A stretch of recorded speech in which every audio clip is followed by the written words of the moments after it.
દગાના કેટલા પ્રકાર? તો કે પહેલા દગો આપવો એટલે શું થાય? તો કે દગાના પેલા પ્રકાર જોવાના. દગો આપવો જો નોર્મલી દગો હોય તો એને કહેવાય બીટ્રે. ક્લિયર? અને પ્રેમમાં દગો હોય તો એને કહેવાય જીલ્ટ. શું કહેવાય?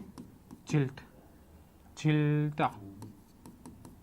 આ રીતે ખબર પડી કે નહીં મિત્રો? હવે જુઓ, સાદો દગો હોય તો બીટ્રે ને પ્રેમમાં દગો હોય તો જીલ્ટ. હવે અહીંયા શું આવે? આપ દગો આપનાર કોણ? તો કે ખબર નથી એટલે પેસિવ વોઇસ છે. તમને એટલે યુ, એની સાથે આવે વર. દગો આપવો એટલે આપણે લખીએ જીલ્ટેડ અથવા બીટ્રેડ. ખબર પડી કે નહીં મિત્રો? નોર્મલી ચીટ ચીટ ચીટ કરતા હોય, પણ હવે નવી નવી વોકેબ તમારે શીખવાની. ક્લિયર છે?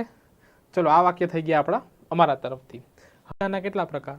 તો કે પહેલા દગો આપવો એટલે શું થાય? તો કે દગાના પેલા પ્રકાર જોવાના. દગો આપવો જો નોર્મલી દગો હોય તો એને કહેવાય બીટ્રે. ક્લિયર? અને પ્રેમમાં દગો હોય તો એને કહેવાય જીલ્ટ. શું કહેવાય? જીલ્ટ. જીલ્ટા. આ રીતે